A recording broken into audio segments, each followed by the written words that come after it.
At 4 a.m., I stood alone at the airport check-in.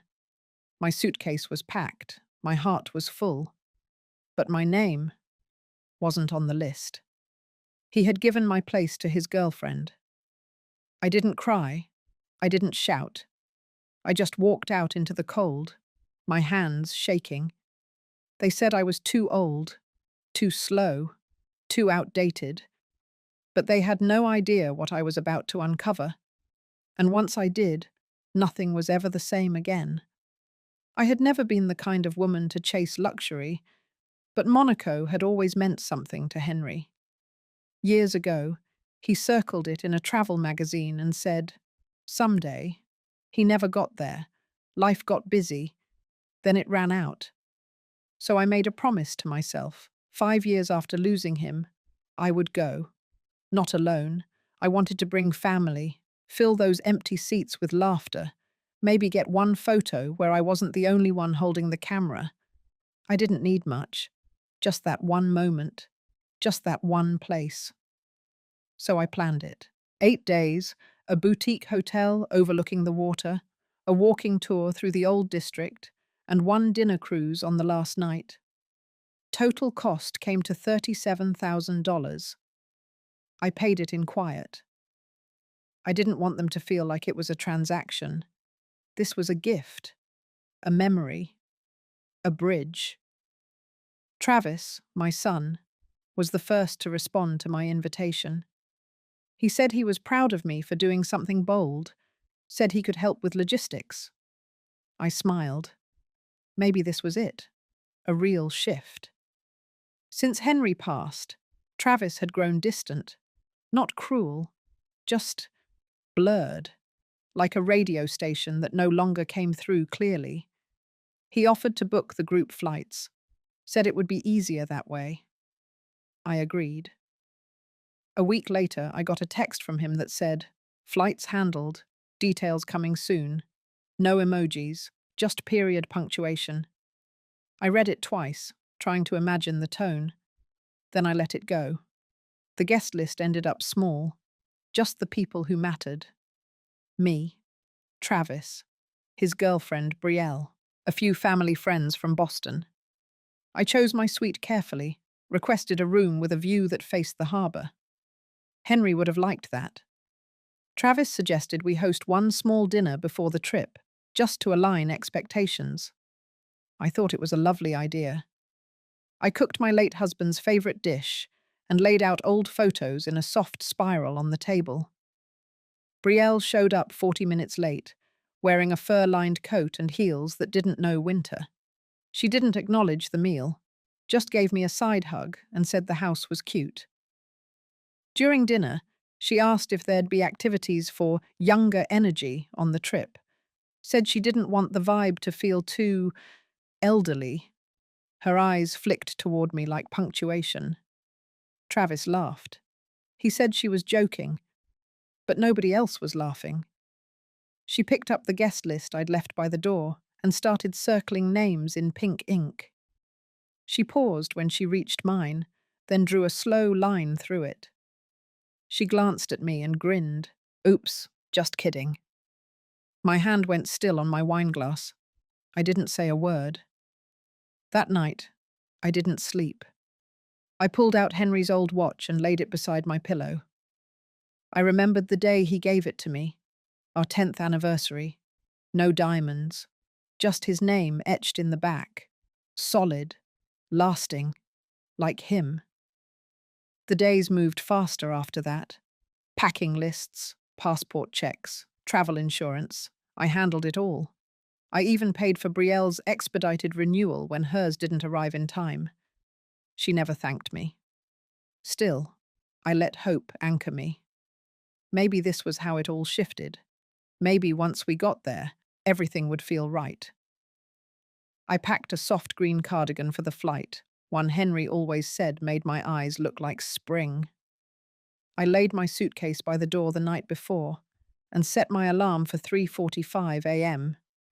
I wanted to be early. I wanted to show them I was ready. At 4:05, I locked the front door behind me and stepped into the cold. What happened at the airport that morning cracked something in me I didn't even know was fragile. But I'll get to that soon. Before I do, I want to know something. Have you ever paid for a dream, only to realize you were never meant to be in it? Brielle had this way of talking that always felt like it was almost meant for you. Almost, but never quite. She'd lace compliments with quiet corrections, praise my independence, then mention how impressive it was for someone my age to handle things alone. At first, I smiled through it. I'd known worse. I'd been through worse. I could outlast a few condescending remarks and awkward silences. The dinner had barely settled when Brielle began offering suggestions for the itinerary. She wanted to swap out the historic walking tour with a rooftop DJ set. She said we should cancel the afternoon museum stop and book a beach club instead. Travis nodded along like it was the most reasonable thing in the world. When I mentioned the tour had already been prepaid, Brielle shrugged. She said it was probably refundable and that I could check. Not we. I. I started to feel like a travel coordinator instead of the one hosting the trip. Later that week, I got an email from the hotel confirming the room upgrades Travis had requested. My room was no longer listed as Ocean View. I stared at the line of text for a long time. I never approved the change. I called the front desk to clarify. They told me my suite had been reassigned to Brielle and Travis due to a special request from the travel coordinator on file. That coordinator was Travis. I didn't confront him. I didn't want to believe what it looked like. The next evening, I joined them for dinner at Travis's place. A simple night, supposedly. But Brielle had printed out custom place cards, one for every guest, except mine. She acted surprised when she noticed, said she thought I had RSVP'd no. Her voice rose half a tone, like she was genuinely embarrassed. Travis handed me a folded paper napkin with my name scribbled on it in pen. I sat down without a word. Halfway through the meal, she started asking casual questions about retirement. She wondered aloud whether I ever felt lonely, whether living alone in Vermont was isolating. She said her mum was already planning for assisted living and she was 10 years younger than me. Then she leaned toward me with a smile and said, "It must be hard not having a man around." I sipped my water and focused on the lemon slice floating inside it. Anything not to look at her eyes. After dinner, Brielle pulled out her iPad and began showing everyone a vision board for the trip. The images were all glittery cocktails, white outfits, sunset yoga, and some kind of yacht brunch party. There was no trace of Henry, no nod to what the trip was meant to be. She turned the iPad to me and said, "I hope you don't mind if we modernize things a bit." I stared at the collage of strangers in swimsuits and thought about Henry's journal, where he once wrote that the best view in the world was a quiet harbor at dusk. The next morning, Travis sent a group message with final reminders. He included packing tips, airport meetup details, and meal preferences. I scrolled to find my name. It was there, under the guest list. But something felt off. That afternoon, I stopped by his place to drop off copies of everyone's travel insurance forms. Brielle opened the door. She took the folder from my hands and said she would take care of it. I asked where Travis was. She said he was on a call. I stood there for a second, waiting. She didn't move. I turned to leave. As I walked away, I heard her phone buzz. Then I heard her voice. She said my name. Said it in a way that felt like punctuation again. Not a sentence, just a period. That night, I didn't eat dinner. I sat on the couch, wrapped in a blanket that still smelled faintly of Henry's old cologne. The house was quiet. The wind outside pressed against the windows like it wanted in. I thought about all the years I spent showing up, school recitals, soccer games in the rain, college visits where I carried the bags, every birthday cake with his name in frosting, every sacrifice tucked into silence. Now I couldn't even keep my sweet, my name on a place card, my seat at a table. But I stayed quiet, because some part of me still hoped I was wrong, still believed there was a misunderstanding, still wanted to give my son every chance to act like my son. The real shock hadn't come yet, but the edges were already starting to crack, and I was beginning to feel the cold air creep in through them. I got to the airport at 4 in the morning, just as planned. The air was still thick with night, quiet except for the occasional roll of luggage wheels and soft airport music, barely audible over the hum of the terminal. I wore Henry's favourite travel sweater, the navy one with the worn elbows. The collar still held a trace of cedar from our old closet. My suitcase rolled steady behind me as I walked toward the Emirates counter. Everything had been checked the night before: passport, boarding pass, travel insurance. I had the itinerary printed and folded neatly in the front pouch of my carry-on. Travis had said we were all meeting at gate 18. I texted him when I got through security, just a quick heading in. No reply. I didn't think much of it. He was probably helping Brielle with something. That had become a full-time job lately. At the counter, I handed the attendant my ID and confirmation number. She typed something, paused, then asked me to wait. Her fingers moved across the keyboard again. She double-checked the spelling of my name. Then she stepped away to speak with a colleague in a low voice. My stomach tightened. She returned with a careful smile and said my reservation did not appear to exist. Not under Witmore, not under the confirmation code, not as a companion guest. Nothing. I pulled up the email on my phone and held it out. She looked at it, then looked back at her screen. She asked if I had spoken to the trip organizer recently. I opened my mouth, closed it, then nodded once. She handed my ID back gently, like something had been broken and she didn't want to be the one to say it. I walked to a quiet corner of the terminal and called Travis. He picked up after a long ring. I said I was at the gate. He paused. I heard Brielle's voice in the background, muffled. Then he said calmly that they had made a few changes. Brielle, he explained, had been under a lot of pressure lately. Her job was burning her out. She needed a break. Creative renewal, he called it. The trip would mean more to her right now. He said he thought I would understand.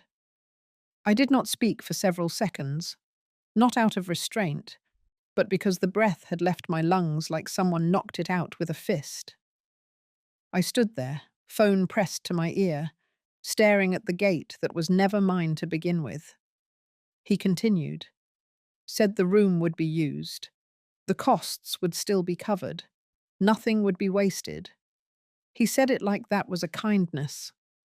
I told him my name was not on the ticket. He said that was correct. He said Brielle had my spot. Then he added that he hoped I could use this time to rest. Maybe even take a little retreat of my own. He said I deserved it. The call ended. I don't remember pressing the red button. The rest of the world moved on around me. A flight to Miami was boarding across the hall. A couple argued softly about overhead bin space. Somewhere a child was crying for a snack. I stood still in it, completely still. Then I walked toward the exit. No taxi lines yet. I called Marcia. She answered on the second ring, voice groggy but warm. I said, if it wasn't too much trouble, could she pick me up? She said yes without asking why.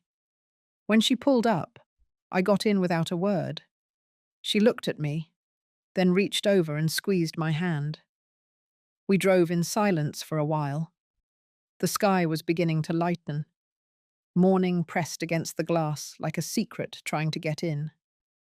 Back at home, I unpacked, slowly, deliberately, every folded blouse, every rolled sock. I placed the sweaters back into the drawers, zipped the suitcase closed, and slid it into the hall closet. I didn't cry. I made tea. Earl Grey. 2 sugars, no milk, the way I always had it when Henry was alive. I sat in the kitchen with the mug cupped between my palms and listened to the wind scrape past the windows. The house was silent, but not empty. My thoughts filled every room. I remembered Travis as a boy, the way he used to ask me to stay until he fell asleep, how he would hold my pinky finger with his whole hand. I had memorized the curve of his forehead when he leaned in for bedtime stories. And now, I had been edited out of a trip I designed, erased from a list I created, replaced in a room I booked, removed from a plan that was mine to begin with. He hadn't even told me in person. That was what cut deepest. Not the ticket, not the cost, not the change of plans. The quiet decision to take me out of the picture, as if I wouldn't notice, as if I didn't matter. I sat there for a long time, letting the tea go cold. When the sun finally broke through the window and painted the wall behind me in gold, I stood up and poured the rest of the mug down the drain. Then I walked into the study and opened the drawer where Henry kept our records. I didn't know what I was looking for yet, but I knew the silence had said enough, and it was time to listen. Marcia pulled up in her old blue sedan, still in her pajamas and winter coat. She didn't say anything at first. She didn't need to.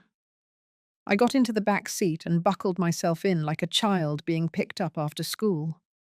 The sky hadn't shifted from black to grey yet, and the quiet was a relief. Not the silence of being ignored, but the kind of silence that holds you.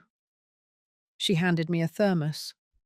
The tea inside had gone lukewarm, but I held it with both hands anyway, like it could keep my soul from shaking. The car rolled past the empty roads, gas stations still dark, convenience stores just starting to light up their signs. I stared out the window and tried not to think, but of course that never works. I kept seeing the check-in counter, the look on the attendant's face, the way she had leaned back, confused, and asked for my name again, the way my voice cracked the second time I said it, the way my knees went soft when Travis answered the phone. All of that happened less than an hour ago, and yet it already felt like it belonged to another lifetime, like it had happened to someone else. Back home, the snow in my driveway had started to crust into patches of grey ice. Marcia walked me to the door, and I thanked her in a whisper I wasn't sure she heard. She didn't ask anything, just squeezed my hand before getting back into her car and driving away. Inside, the air was colder than I remembered. I turned the heat up but didn't take off my coat. Instead, I walked to the kitchen and filled the kettle, even though I still held the thermos. I watched the water boil and tried to match my breath to the soft hiss of the steam. Then I took my suitcase upstairs. I unpacked slowly, folding everything back into the drawers like I had never planned to leave. I took the navy scarf Henry gave me for our 35th anniversary and wrapped it around my neck. Not because I was cold, just because. I sat on the edge of the bed and stared at the closed closet door. It had Henry's suits inside. I had never moved them. I didn't need to. The scent had faded over time, but I still imagined it. We had talked about Monaco once, back when we still had plans that reached beyond the grocery list. Henry had said he wanted to see the sea from the cliffs. He liked the idea of old Europe. He liked the idea of taking me somewhere I'd never have to cook. That was before the hospital visits, before the long nights holding his hand while the machines beeped. Before I kissed his forehead goodbye and walked out into a life that no longer had his voice in it. That was 5 years ago. This trip wasn't supposed to be for fun. It was supposed to be a way to mark something, to hold space for what we had. And maybe, deep down, I thought if I brought Travis along, If I covered the costs and let him take the lead, maybe he'd finally see me as more than just the old woman who forgot to update her phone's software. But all I became was a name deleted from a list. I stood and went downstairs. My hands moved before I knew what they were doing. I pulled out the tea tins, arranged the cups, straightened the cushions on the couch. Busy work. Distractions. I lit the candle Henry never liked and let its cheap lavender scent fill the room. And then, for no reason at all, I opened the hallway cabinet. It wasn't where I kept anything urgent, just old photo albums, some important files, and one brown folder I hadn't touched since after the funeral. Inside that folder were our estate documents. I flipped through them absent-mindedly, not even sure what I was looking for. That's when I saw it. 2 copies of the same document, one on top, the other clipped beneath. The top one was clean, printed last year, and had my signature on it. It named Travis as the sole director of the Witmore Memorial Fund. There was a note in handwriting I didn't recognize. Signed with consent. Witnessed. The second one, older, had Henry's signature at the bottom next to mine. That one named me as the trustee, and clearly stated that any changes would require written permission and the presence of both parties. My heart started pounding, not with panic, but with something colder, something still. I remembered last spring when I had shoulder surgery and was on strong medication. Travis had helped manage the mail. I had signed a stack of documents he brought into my room. I was groggy. I hadn't read them. I sat on the floor with the folder in my lap and stared at both versions of the same paper. My fingers went numb. Not from shock, from recognition. This was never about the trip. This was about removing me from more than a plane seat. It was about rewriting what Henry and I had built together. Silently, neatly, efficiently. I didn't cry. Not then. I didn't even speak. I just sat there, the scarf still around my neck, my coat still buttoned and holding 2 pieces of paper that told me exactly what I had become in my son's world. Optional, disposable, replaceable. And in that moment, something inside me settled, not in defeat, in clarity. By late afternoon, the snow outside had turned to slush, thick and dirty at the edges. I sat at the kitchen table, staring at the 2 copies of Henry's trust document spread in front of me. The ink on the new one hadn't even faded. It looked fresh, clean, cold. My name was gone from every line that had once carried it. That wasn't the part that hurt the most. What settled deeper was the line that said, "Authorized with knowledge and consent from Eleanor Witmore."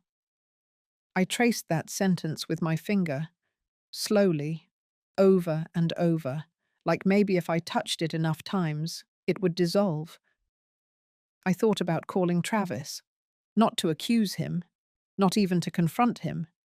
I just wanted to hear him admit it out loud. But my hand wouldn't move toward the phone.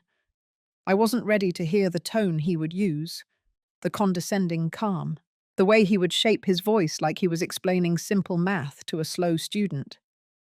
Instead, I poured a second cup of tea and carried the documents into the living room. I placed the real one, the older one, into a new envelope and slipped it under the bookshelf drawer.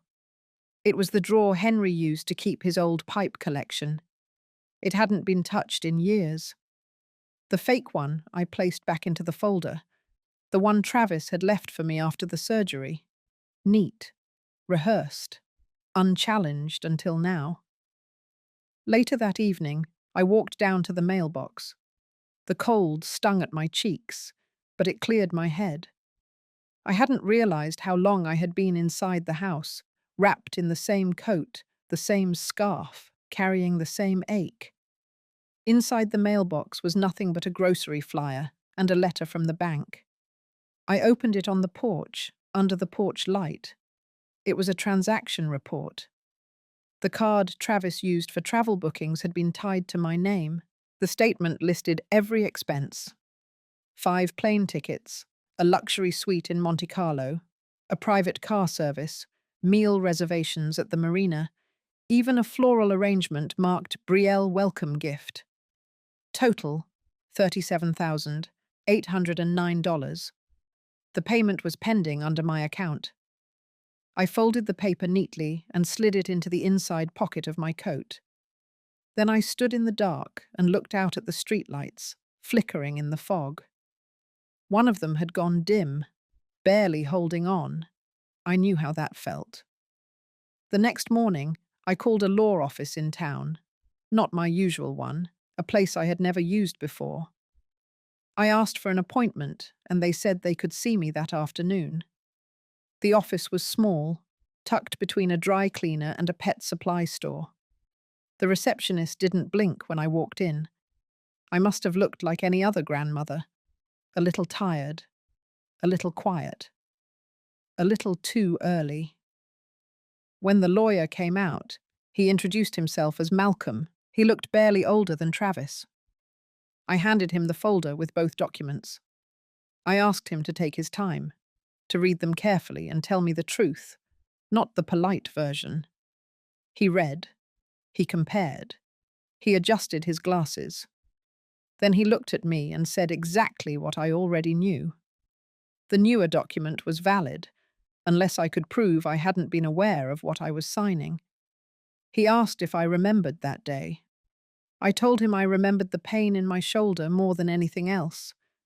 I had been medicated, tired, weak. He nodded. He didn't offer false comfort. I told him I wasn't there to file a lawsuit. I just wanted to understand the extent of what had been changed. He explained everything. Travis now had full control over the Witmore Memorial Fund. He could redirect grants. He could change its mission. He could even dissolve it, if he saw fit. The only limitation was that the funds had to remain within non-profit parameters. Malcolm paused, then added that technically, Travis had no legal right to use that fund to pay for a vacation. But the booking had come through my personal card. Travis had probably never expected me to check. Before I left, I told Malcolm I appreciated his time. He asked me one last thing before I walked out. Did I want to try and reclaim the fund? I said no. I told him I didn't want to spend my final chapters in a courtroom. I didn't want to turn Henry's memory into a legal battle. I wanted one thing only, to make sure that what Henry intended, what we had built together, was not erased. Malcolm nodded. I could tell he understood. Maybe not from experience, but from the way some people learn by watching others fall. That night, I sat alone in the dark, no music, no light, except the lamp near Henry's old reading chair. I held the bank statement in one hand and the original trust document in the other. The pages didn't tremble. I did. And slowly, something in me began to rise. Not rage, not revenge, just a deep, steady resolve. If they had quietly erased me, I would quietly write myself back in. But not through them, through something that could not be signed away. I sat on the edge of my bed, holding the two documents in my lap like they were pieces of a puzzle that didn't belong in the same box. One was the original will, with Henry's tidy handwriting in the margins, appointing me as the sole trustee of the Witmore Memorial Fund. The other, a more polished version with digital type and my own signature at the bottom, said otherwise. It was dated last year, during the months when I was on heavy pain medication after my shoulder surgery. I barely remembered anything from that time, certainly not signing away something that had meant so much to Henry. Something that, in his words, was meant to protect the vulnerable and the unseen. I stared at the signature. It was mine, but it felt like it had been pulled from another version of myself. One too drowsy to ask questions, too trusting to suspect her own son. That morning, I made an appointment at a law office in the next town over. I didn't want anyone local. I didn't want this to become gossip or pity. I needed someone who had no stake in my story. The office was tucked behind a bakery. The receptionist was kind, but I could tell she looked at me like I was just another old lady confused about her paperwork. But then the attorney stepped out, a woman around Travis's age, firm handshake, no-nonsense tone. She took the two documents, read them silently. I could feel the weight of every second that passed. When she finally looked up, her voice was calm but direct. Yes, the authority over the fund had legally shifted to your son. No, it could not be reversed easily. Yes, your signature was binding. She paused. The odd part, she said, was that the amendment had been notarized by someone in California, and I had never left Vermont. She flipped through the papers again and then said, almost gently, that the fund had paid out a large expense recently. The retreat in Monaco, $37,000. The transaction cleared under a joint account. My account. I felt my breath catch. So I had paid for the trip. Still, even after they replaced me with someone else, even after they left me standing at the airport, I looked her in the eye. I told her I didn't want to sue. I didn't want revenge. I just wanted to understand. I just needed the truth. I needed to know when I became invisible to the people I raised. She asked if I wanted to reclaim control over the fund. I told her no. I wanted to honor what Henry really wanted. And that didn't include dragging his name into a legal battle. It meant doing what he always did. Listening to the truth, then acting with quiet precision. As I left the office, the fall air felt heavier than usual. I walked down the street, past the bakery, past the tiny bookstore Henry used to stop at. My thoughts weren't spinning anymore. They were lining up, forming something solid, something unshakable. Back home, I opened a fresh notepad. No laptop, just pen and paper. I made a list. Not of what had been taken, but of what I still had. My name, my voice, my clarity, my story. I pulled out the retreat itinerary Travis had sent months ago. I scanned each line, each booking, each payment, and then I picked up the phone and began cancelling, one by one. The hotel, the yacht tour, the dinner reservations. I didn't shout. I didn't explain. I just removed my name, and with it, the money attached to it. That night, I didn't sleep much, but I didn't cry either. I watched the moonlight move across the kitchen floor. I thought of all the nights I stayed up with Travis when he had fevers, the times I held his hand before his first job interview. I thought of Henry's laugh when he said our son would grow up to move mountains, but might forget who first taught him to walk. The next morning I made tea and sat on the porch. My phone buzzed once, then again. Missed calls. From Travis. I let it ring. Let the silence answer for me. Because sometimes silence is not absence, it is presence. It is the sound of someone finally drawing a line, not out of anger, but out of self-respect. And maybe, just maybe, that was enough. The morning after my visit to the law office, I opened my laptop and pulled up the email folder Travis had created months ago. He had called it Project Witmore Legacy. The title at the time had made me proud. Now it just felt theatrical. Inside the folder were all the confirmations: the hotel in Monaco, the private transportation from the airport, the sailing excursion Henry had once dreamed of. Every detail had been arranged, everything except my presence. I began with the hotel, a luxury suite, booked under my name, billed to my account, scheduled to begin that very night. I called the front desk. The woman who answered greeted me warmly. She said they were expecting me. I told her there had been a change in plans. I asked to cancel the reservation.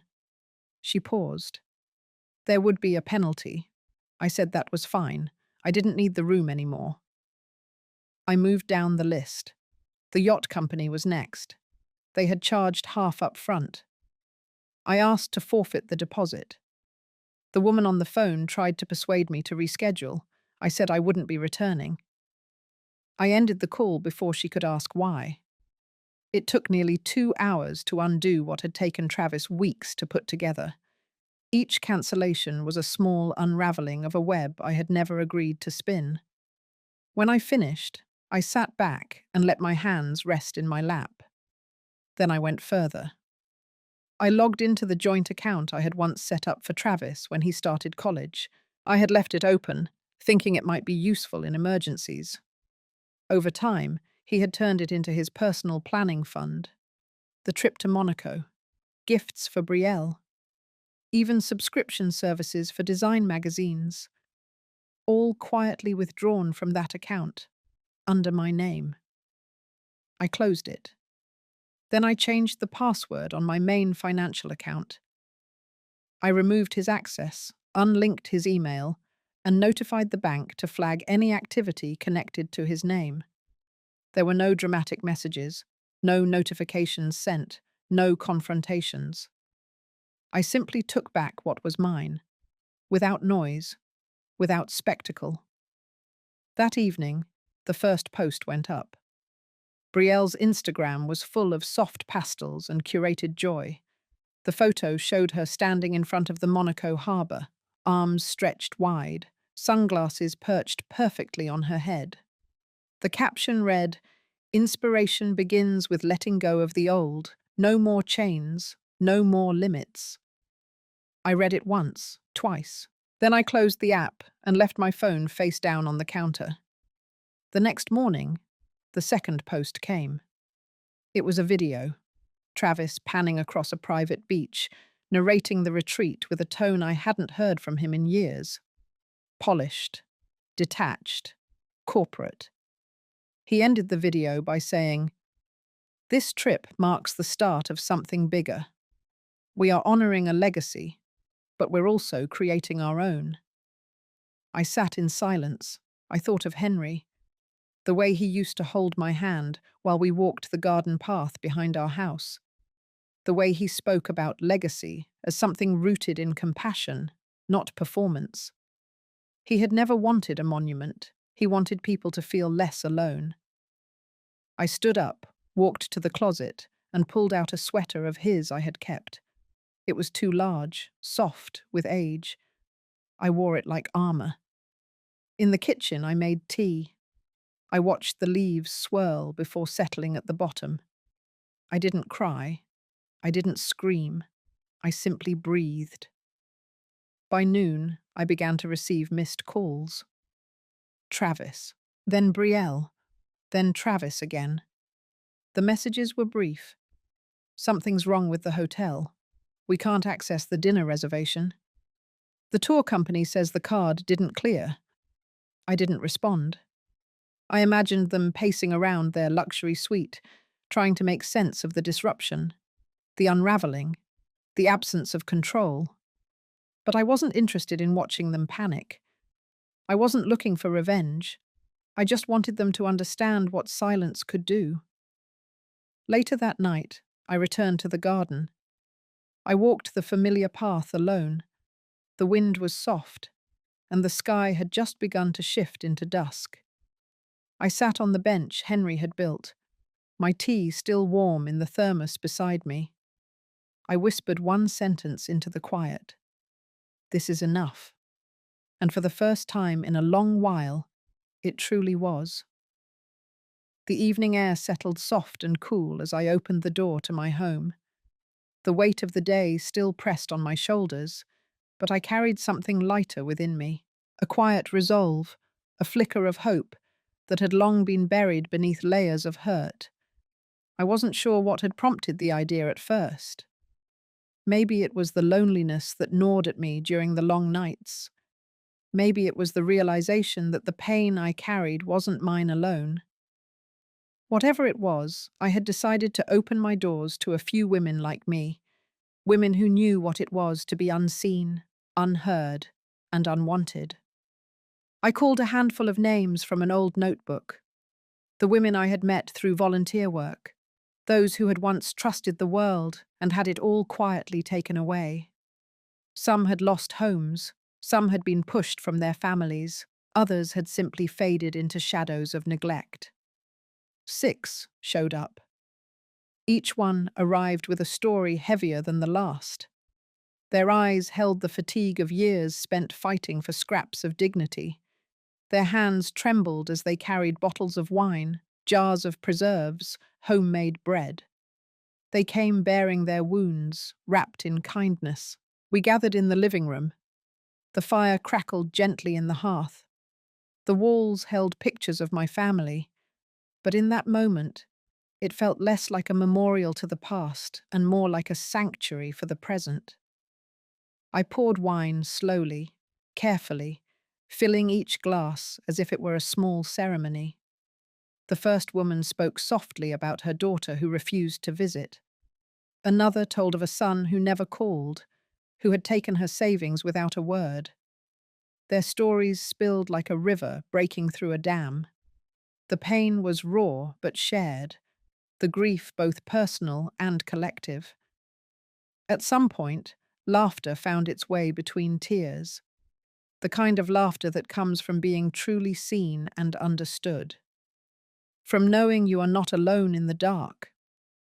I told them about Henry and the trip we had planned that was stolen, how I had been replaced by a stranger, and how it had hurt more than I thought possible. They nodded. Their eyes shone with the recognition of wounds mirrored. One of them, a woman named Margaret, pulled out a small box from her bag. Inside were letters from her grandchildren. She had been written out of their lives after refusing to sell her house to her son's new family. I pulled from my pocket the worn photo of Henry and me by the lake. We were young, smiling without worries. I handed it to her. She smiled, a slow smile that reached deep into her eyes. She said, "This is the kind of legacy they will never take from you." The evening stretched on, stories intertwined with memories and new dreams. Ideas surfaced about creating a real place, where women like us could come for support, for friendship, for strength. A place where we weren't defined by what we lost, but by what we could still give. Before they left, we joined hands in a circle, not just as strangers brought together by pain, but as sisters bound by shared survival. I looked around the room and saw faces that held both scars and resilience. I realized then that the Witmore Memorial Fund might have slipped from my grasp, but I still had this connection, this family. As they stepped into the cold night, I stood by the door and watched the streetlights shimmer on the wet pavement. My heart felt lighter than it had in months. Inside, the house no longer felt empty. It held the warmth of those who had come, and the promise of those who would return. I sat by the fire and picked up a journal Henry had kept. Flipping through the pages, I read a passage he had written years ago. "Legacy is not measured in wealth or property, but in the lives touched and the love shared." I closed the book and whispered to the flickering flames. I may have been forgotten by some, but not by those who truly mattered. And for the first time, I felt ready to build again. The first morning after the gathering, I stood in my kitchen staring at the empty mugs on the counter. Lipstick stains, bits of crumbs still clinging to the saucers. The soft scent of lavender and wine still hung in the air. It wasn't the mess that held me still. It was the presence, the warmth, the feeling that something had shifted. I thought about what Margaret had said before she left, that maybe we didn't need the world to recognize us. Maybe we just needed each other. That thought stayed with me as I cleaned up. I folded the worn tablecloth, set the chairs back in their places, and ran my hand along the side of the dining table like it was a relic of something sacred. I felt a seed growing, something small but certain. By noon, I had pulled out Henry's old desk calendar. On a fresh page, I scribbled 4 words. The Witmore Circle begins. I didn't have a grand plan. There was no mission statement, no logo, no social media page, just a few names and a deep need to make space for women like us. Women who had once built families, only to be locked out of the very homes they helped create. I reached out to the 6 women from the night before. All 6 answered without hesitation. We met again the following Friday. This time, I set out mugs with names written on little strips of masking tape. I made soup, something hearty and warm. We sat on cushions and folding chairs, and for the first hour, we just listened. No one interrupted. No one corrected. We let each other speak into the silence without fear. Doris, who had once worked as a school librarian, brought a notebook filled with poems she had written when her daughter stopped speaking to her. Joanne, a retired nurse, shared stories of taking care of patients who treated her with more dignity than her own son ever had. Louise talked about gardening again for the first time since her granddaughter told her she was too slow to be around. None of us said it out loud, but we all understood. These weren't just stories. They were our battle cries, our quiet revolutions. The 3rd Friday, we voted to meet every week.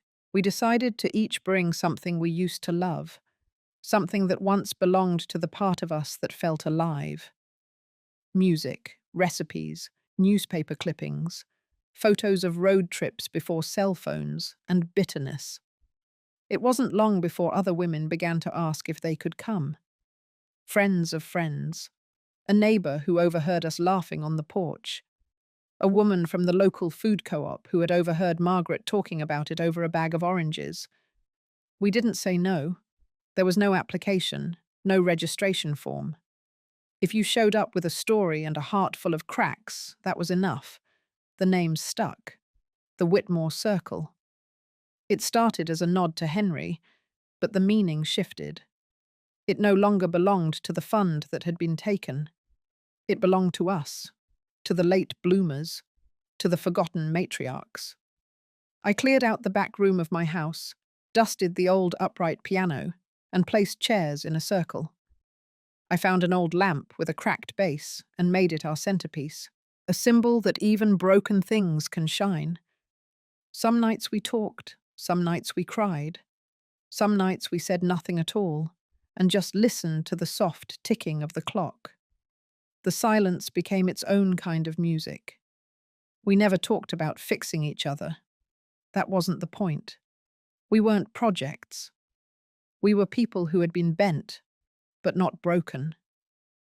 By the 2nd month, Joanne offered to teach basic first aid classes. Doris started hosting a small writing group on Wednesdays. Louise brought seeds from her garden and offered to help plant flower beds at the homes of anyone who wanted colour in their yard again. It became something real, something rooted, and we kept it quiet. No press, no announcements, no banners across town. We weren't building a brand. We were building a place to breathe. I bought a corkboard from a thrift store and pinned a handwritten note at the top. We are not done yet. One afternoon, I walked to the post office and opened a small P.O. box under the name Witmore Circle. The woman behind the counter asked if it was for a business. I smiled and said, "No, it's for women who need somewhere to be." Back at home, I sat by the window and looked out over the trees. The leaves were beginning to fall. The sky stretched wide and pale above the hills. I picked up the old ledger where Henry once tracked his community legal clinics. I flipped to a blank page and began to write. Date, name, why they came. The entries weren't long, just initials and moments. JR needed to feel safe. LM hasn't laughed in weeks. BT no longer wanted to eat alone. It wasn't about documenting pain. It was about witnessing it, making it real, saying it mattered. I tucked the ledger away and turned off the light. As I sat in the quiet, I realized I had created something more lasting than money ever could. A small, flickering circle of warmth in a world that often went cold too fast. We were here. We were still here. And we were beginning again. The house was quiet that afternoon. The kind of quiet that wraps around your shoulders like a shawl. I sat at my writing desk near the window, the one Henry and I picked out years ago from a little store in Montpellier. The desk still had a faint smell of cedar. I hadn't used it in a long time, not for anything personal. Bills, notes, to-do lists, sure. But this was different. I laid out a piece of cream-colored stationery, smoothed the edges, and picked up my pen. At first, I just stared at the page. There were too many things to say, too many ways to start. I closed my eyes, took a breath, and let my hand move. Dear Travis, I'm not writing to make you feel guilty. That isn't my goal.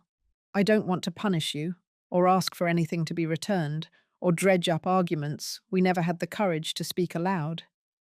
I'm writing because there's a space between us now, one you created, and I need to define that space with my own words before it swallows the rest of me. The pen scratched softly as I wrote. My hand trembled once, but I kept going. I understand, in some fractured way, why you did what you did. Maybe Brielle filled your ears with ideas. Maybe the pressure of legacy and expectation made you believe you had to take charge. Maybe you truly thought the fund would be better in your hands. But you made that decision without me, without conversation, without respect. That absence of dialogue, that was the deepest cut. I stopped to look out the window. The lake shimmered in the afternoon light. Ducks glided across the surface, effortless. I returned to the page. Do you remember how Henry used to say that the way a person handles power tells you everything? Not just about their plans, but about their heart. He trusted you, not blindly, but fully.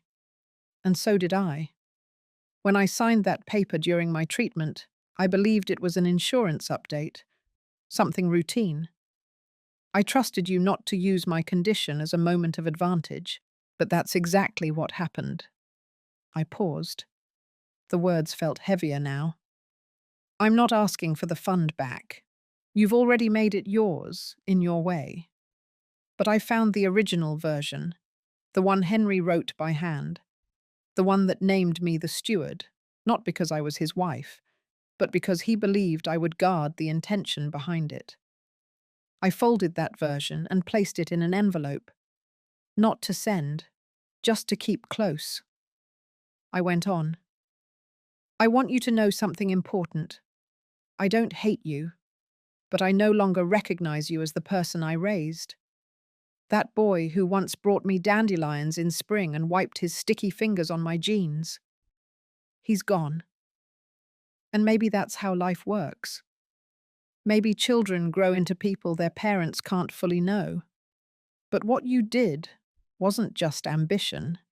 It was a deletion, a quiet rewriting of who I am in this family. I closed my eyes again. The hurt pressed behind my ribs like a dull ache. But I kept writing. You may never understand why I chose silence instead of confrontation, why I didn't call or demand an explanation, why I walked away from that airport and never looked back. You may never understand that silence is not weakness, it is choice. My choice to preserve what little dignity I had left. The sound of wind brushing through the trees carried through the cracked window pane. I listened for a moment, then returned to the letter. I have begun something new, something small, something sacred. You won't find it in newspapers or announcements. It isn't about proving worth or reclaiming what was taken. It's about building again, with the parts that are still whole. I didn't mention the name. He didn't deserve to know. Not yet. Maybe never. I ended the letter like this. Take this not as a goodbye, but as a marking, a line drawn not out of anger, but out of necessity. I still love the version of you that once believed in fairness. I carry her, the mother I was to you, with compassion. But from this moment forward, I live by my own definition, not yours, not Brielle's, and not Henry's memory alone. I wish you well, even as I walk away from your shadow. I signed it simply, Mum. I read the letter once, then folded it slowly. I didn't seal the envelope. I placed it in the bottom drawer of the desk, beneath a stack of blank pages. Some things do not need to be delivered to serve their purpose. That evening, I lit a candle on the windowsill, the same one Henry used to light during long winter nights. I watched the flame flicker and dance. It didn't ask for an audience. It just burned, quietly, surely. And in that quiet, I felt something return. Not a reconciliation, not a clean resolution, but a clarity, a knowing. I had written the words I needed to write, not to change anything, but to make peace with what would no longer change. By the time autumn settled over the hills, the leaves outside my window had turned a brittle gold. Every morning, the fog lifted slower from the lake. The air smelled of firewood and rain. And inside me, something had shifted too. Not loudly, not all at once, but in the way pain starts to loosen its grip when you stop expecting it to leave. I hadn't heard from Travis. Not a message, not a letter, not even a note to acknowledge the birthday he used to mark with flowers and coffee on the porch. But I wasn't waiting anymore. That ache had passed through me like a long season, and I had weathered it without breaking. Instead of silence, I focused on the small things that filled my new life with steadiness. Morning began with the hum of the kettle. I returned to making my own breakfast, even if it was just toast and apricot jam. I walked more. I wrote. Not about them, not anymore, but about myself.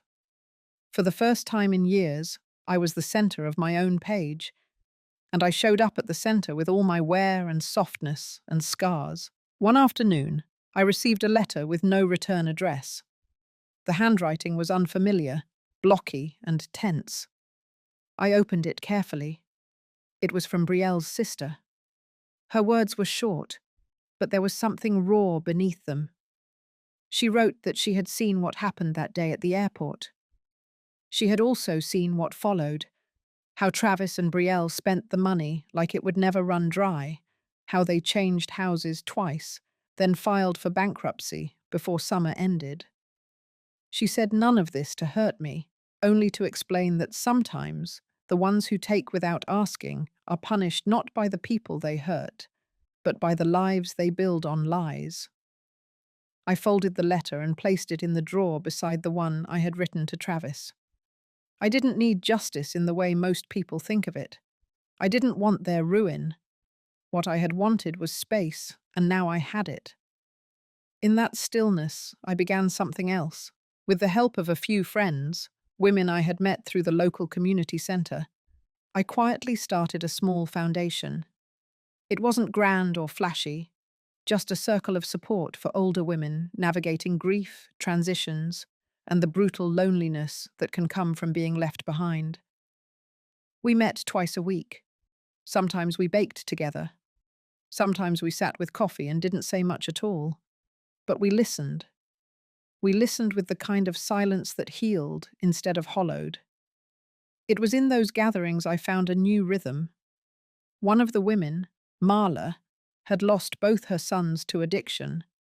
Another, Geneva, had been abandoned by her daughter after a falling out over inheritance. Each woman carried a wound that hadn't closed, but they also carried a strength that didn't demand applause.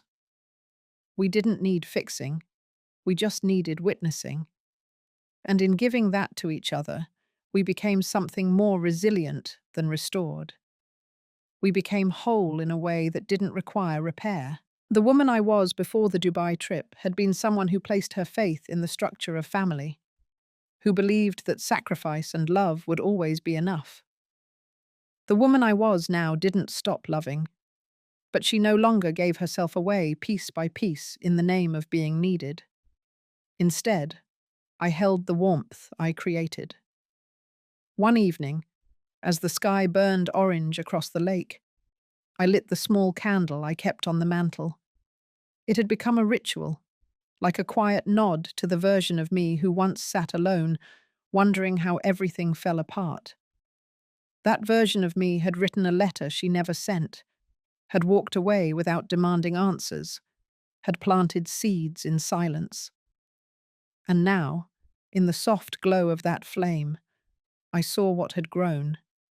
It wasn't revenge. It wasn't triumph. It was peace. It didn't shout. It didn't ask to be seen. But it stayed. Every day. Steady. Gentle. Mine. The lake was still that morning. No breeze stirred the water. Even the birds seemed to pause mid-flight, as if the world itself was holding a breath just for me. I stood at the end of the dock, wrapped in my favourite cardigan, the one with worn sleeves and pockets deep enough to hold memories. A year had passed. 12 months since the trip that never was. Since the airport moment when I realised I had been erased in silence, replaced without warning. Since I stepped out of their lives without burning bridges, only letting them rot quietly behind me. And in that time, life had not rushed in to fill the emptiness. It had moved slowly, gently.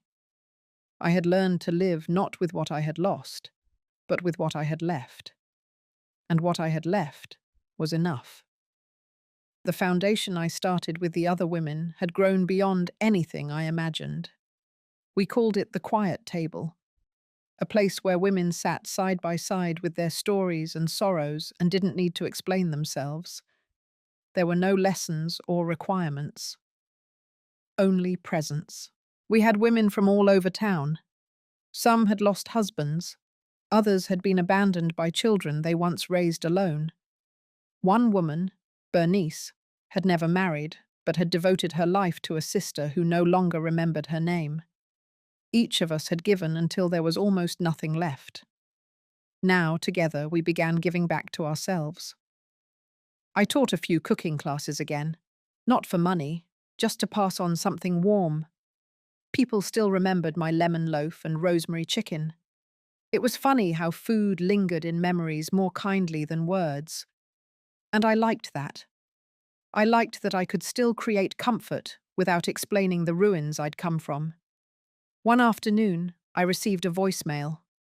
Travis's voice, hesitant, flat. He said he had been thinking, that he wasn't calling to explain, just to say he was sorry.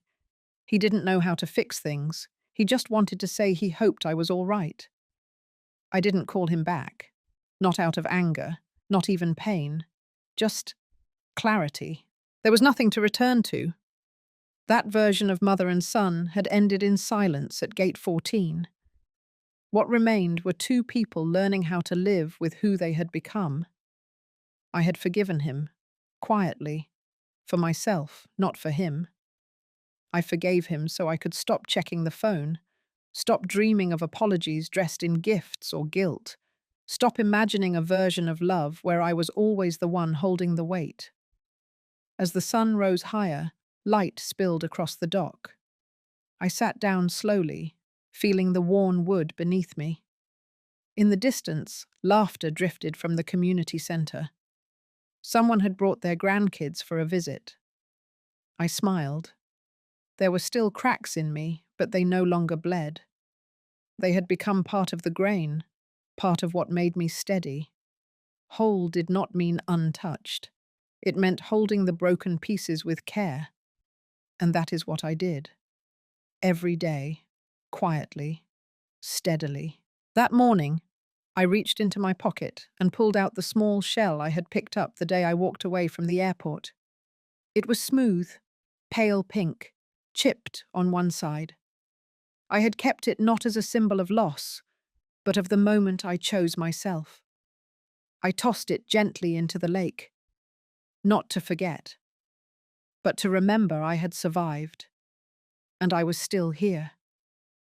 If this story spoke to something quiet inside you, something you've carried alone, know that you are not the only one.